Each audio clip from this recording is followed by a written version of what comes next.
Rusman Marelan Situngkir yang diduga meninggal karena dibunuh, masih mengundang tanda tanya bagi keluarga korban. Pasalnya, kematian Rusman menemukan banyak kejanggalan karena keterangan yang diperoleh keluarga tidak sinkron, yang menyebutkan korban meninggal akibat kecelakaan lalu lintas. Kepada wartawan, Sabtu, 13 April 2024, keluarga korban Haposan Situngkir mengatakan, saat menerima laporan pada Jumat, 22 Maret 2024 sekitar pukul 12.15 WIB, korban diberitahukan meninggal dunia melalui laporan istrinya korban, Dr. Tiromsi Sitanggang, SH, MKN, MH, awalnya mendapat kabar bahwa Rusman meninggal dunia akibat kecelakaan lalu lintas dengan menyertakan berupa foto almarhum yang telah meninggal dunia yang berada di salah satu rumah sakit.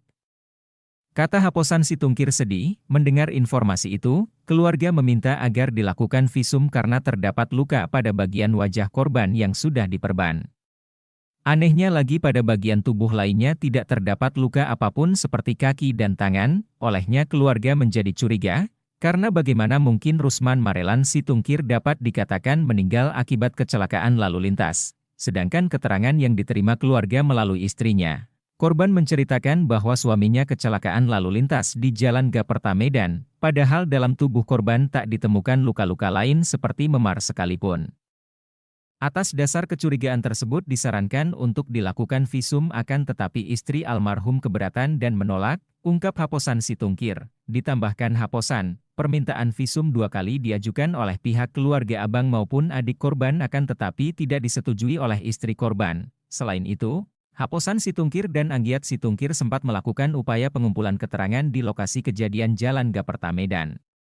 Namun, hasilnya mencengangkan keluarga karena tidak ada ditemukan tanda-tanda sebagaimana lazimnya peristiwa kecelakaan lalu lintas. Bahkan, dari sekitar lokasi kejadian yang konon disebutkan titik peristiwa kecelakaan persisnya di warung kopi juga menanyakan warga di sana.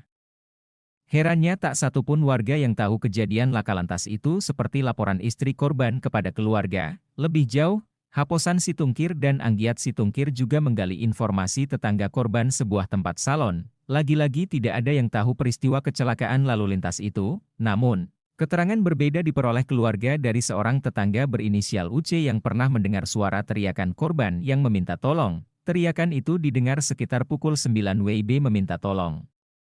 Dari kamar korban seperti suara kesakitan, dan UC sempat melihat ke depan rumahnya korban tapi tidak ada orang.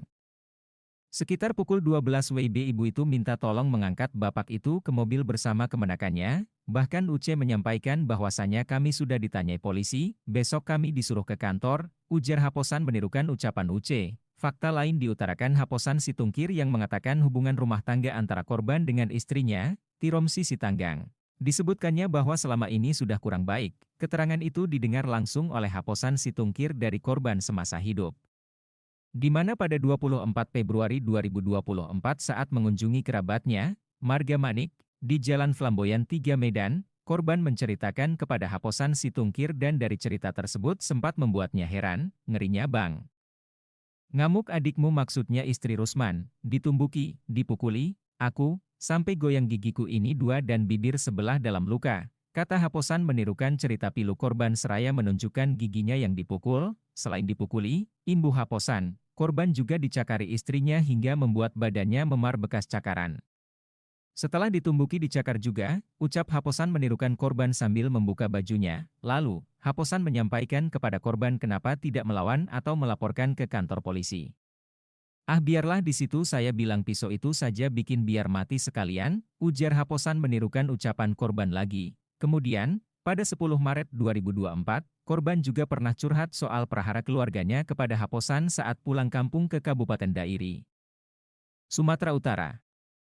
Di sela-sela pembicaraan, korban mengeluhkan persoalan rumah tangganya, di mana bahwa BPJS-nya sudah lama tidak dibayarkan, sehingga korban tidak dapat mengambil obat ke puskesmas jika sedang sakit pusing. Makan pun terancam, orang itu, istri, makan di kamar. Kalau ada sisa itulah yang kumakan. Untung ada beras kubawa dari kampung sehingga bisa makan dengan pakai garam, ungkap Haposan Situngkir menirukan korban. Sementara itu, penasehat hukum keluarga korban Ojahan Sinurat, SH, Herbert Sinurat, SP, SH, MM, dan Bana Wibowo Sinurat, SH, menduga kuat kematian Rusman Maralen Situngkir bukanlah meninggal akibat kecelakaan melainkan ada dugaan penyebab lain yang mengakibatkan meninggal dunia.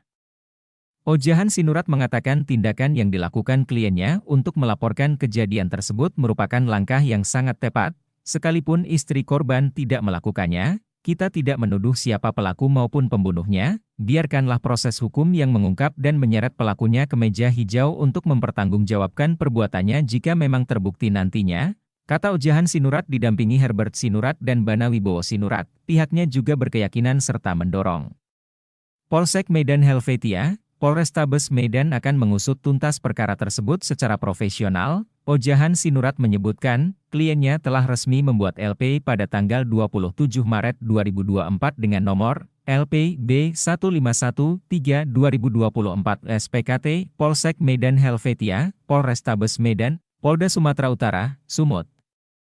Polsek Medan Helvetia sudah mengeluarkan SP 2 HP nomor B1993-18-2024 Reskrim, ujar Ojahan Sinurat. Demikian dilaporkan reporter wantaranews.com Medan, Richard.